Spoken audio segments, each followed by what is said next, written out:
m'appelle Julie, j'ai 20 ans, je suis étudiante. Donc à l'âge de 15 ans et demi, j'ai rencontré Dieu. Je suis d'une famille qui était non-croyante et non-pratiquante. On allait à la messe à Pâques et Noël, c'était les deux fêtes importantes, et par respect pour mes grands-parents et les traditions familiales. Et puis la seule personne qui m'a parlé de Dieu un jour, vraiment d'un Dieu qui aime les gens, de Jésus comme un ami, c'était une tante de cœur et elle est décédée d'un cancer. Et donc à partir de ce moment-là, j'ai vraiment décidé que tout ça c'était des bêtises et que tout ce qu'on nous disait sur Dieu c'était mensonge et que ça n'existait pas. Je suis rentrée donc dans un lycée catholique et en fait j'ai découvert là-bas une prof d'histoire et un surveillant qui un jour m'ont parlé de Dieu. Et ils m'ont parlé de Dieu comme ma tante en parlait. Et ils ont commencé à me faire poser quelques questions sur l'existence même de Dieu.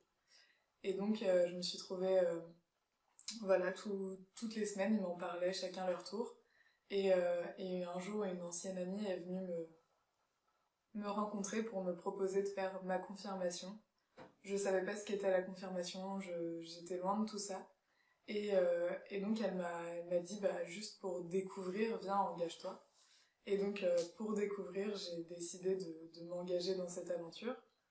Et donc je me suis retrouvée à Lourdes. À Lourdes, c'était en juillet 2013, pour la retraite des confirmants. Et donc à Lourdes, enfin voilà, pour moi c'était un supplice parce qu'il y avait vraiment la messe tous les dimanches, enfin tous les jours, il y avait des temps de prière, il y avait, enfin vraiment c'était lourd pour moi et je comprenais pas pourquoi on faisait ça. Enfin pour moi c'était quelque chose qui était abominable. Et en fait on dormait sous tente et notre tante avait décidé d'aller à la grotte, pour prier et faire un temps d'adoration à 3 heures du matin. Et donc moi ne comprenant pas pourquoi on faisait ça si tard, ou si tôt d'ailleurs. Et donc je me suis trouvée là-bas, j'y allais en râlant, en me disant que c'était n'importe quoi. Et en fait, je suis arrivée devant la grotte. J'ai un copain qui m'a proposé de faire un chapelet. Je savais pas ce que c'était. Et donc je connaissais pas les prières, le Notre Père, le Je vous salue Marie, c'était très très loin, je connaissais rien de tout ça. Et en fait, il m'a donné un petit livret dans lequel toutes les prières étaient écrites.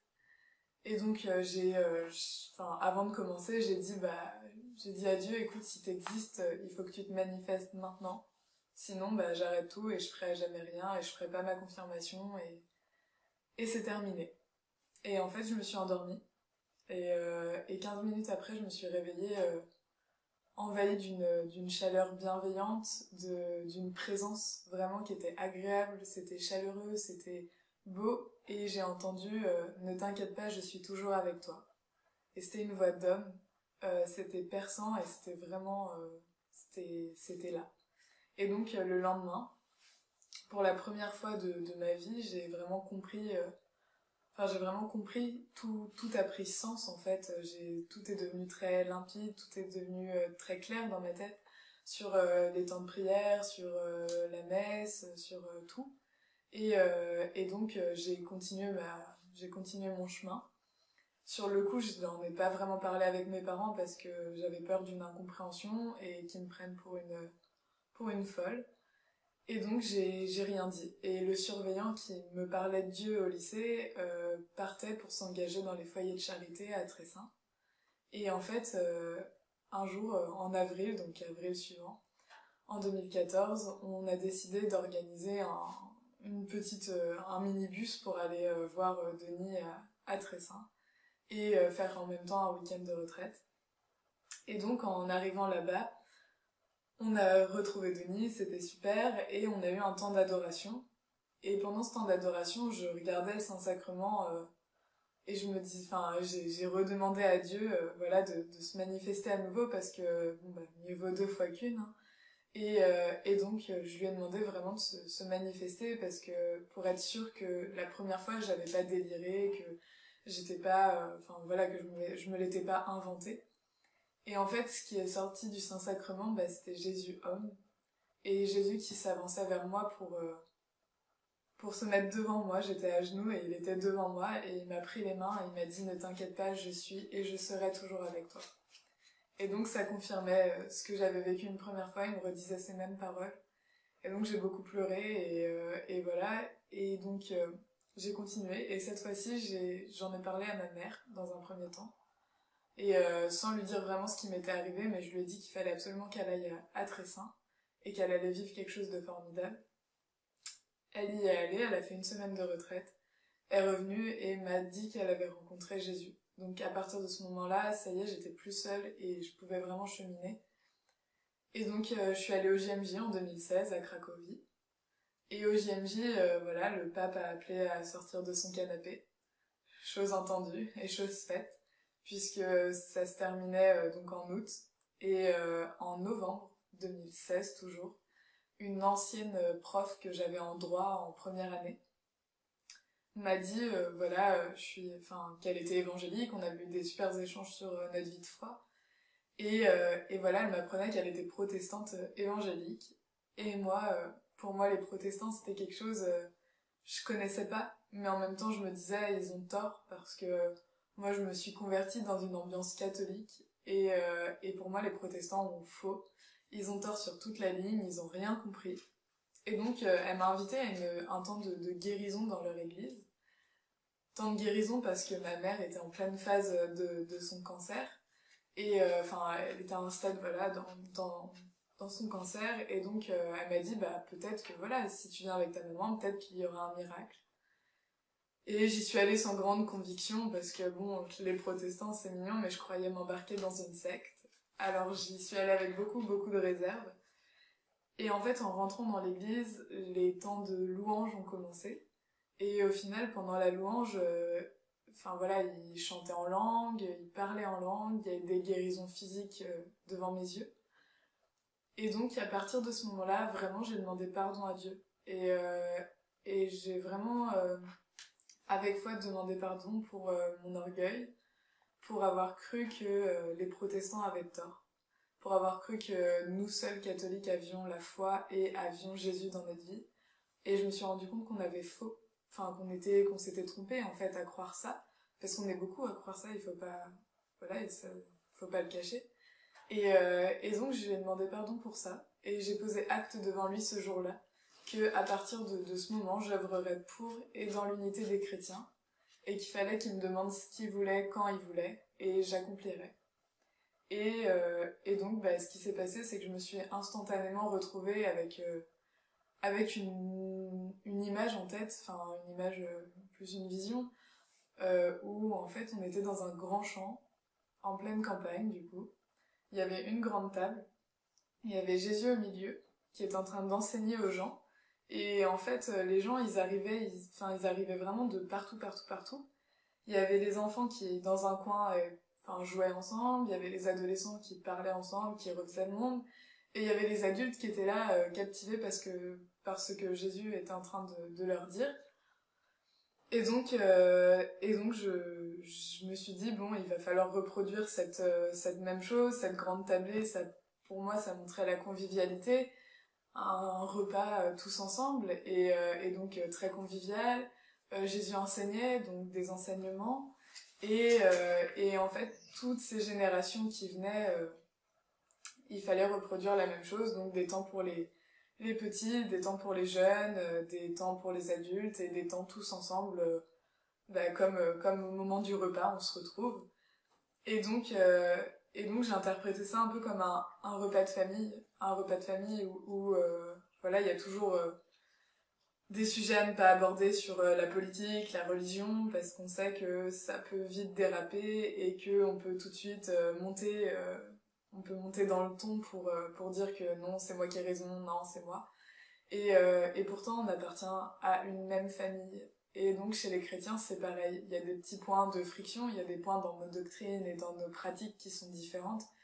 Mais on est de la même famille, on a la Bible, et donc c'est la parole de Dieu que nous avons en commun.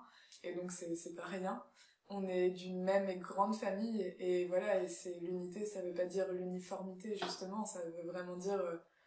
j'aime beaucoup l'unité dans la diversité, parce que enfin c'est ce qu'on est, et une grande famille, et qu'on doit s'apporter les uns les autres.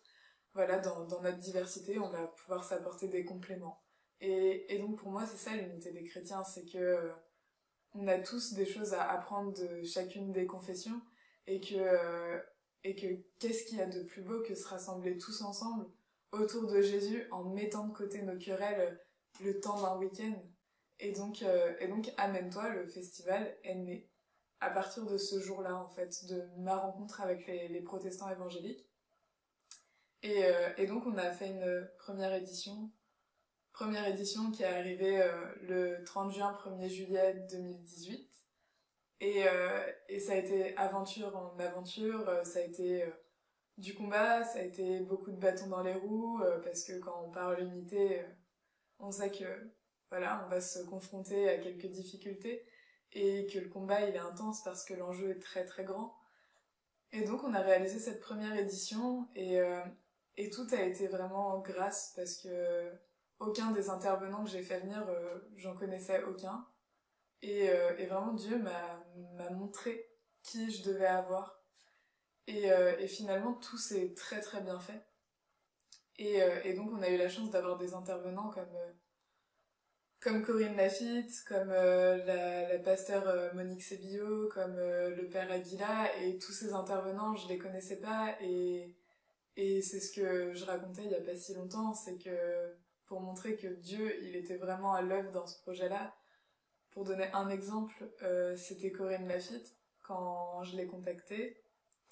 Au bout d'un mois, j'avais pas de réponse. Elle m'avait dit « je réfléchis », mais voilà, un mois s'était écoulé entre ce moment de « je réfléchis » et une réponse définitive. Et donc j'ai beaucoup prié, et je suis allée à la messe. Et pendant la messe, j'ai vraiment dit « écoute, Dieu, c'est toi qui m'as dit que Corinne devait venir, alors va la voir, tu me dis que j'ai besoin d'elle, enfin tu lui dis que j'ai besoin d'elle. Tu lui montres vraiment que voilà, c'est là où elle doit être, puisque c'est toi qui l'as placée à ce moment-là et tout. » Et en fait, la messe, elle s'est finie à 16h. Et à 16h02, j'avais un mail de Corinne Lafitte qui justement me disait que voilà, elle avait reçu réponse du Seigneur et qu'il fallait qu'elle soit là et que je pouvais compter sur elle sans problème. Et Monique Sébillo, ça s'est fait de la même manière. Enfin, vraiment, tout s'est fait en temps et en heure. Et pendant le festival, on a vécu un temps qui était extraordinaire. On avait pris la décision de faire une messe, et voilà, on sait que ça divise et tout, mais c'était la première édition et c'était compliqué de vraiment s'aventurer dans quelque chose de grand et de complètement fou. On pouvait pas se permettre de diviser, et en même temps on s'est dit qu'on allait agencer la messe, mais de le faire vraiment une messe dans l'unité. Et donc on a eu la chance d'avoir un évêque, Monseigneur Gosselin, la pasteure, Monique Sébillo, et un prêtre orthodoxe, le père Simon.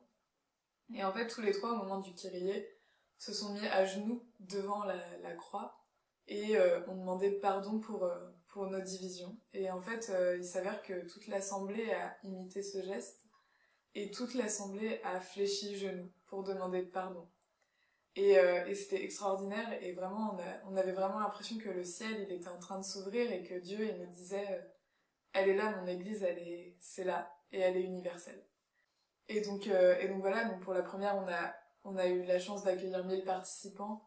Pour une première édition, c'était énorme, surtout en pleine campagne, comme on l'a fait dans un village qui accueille, qui contient 1100 habitants à peu près, donc on a reçu autant de participants que d'habitants.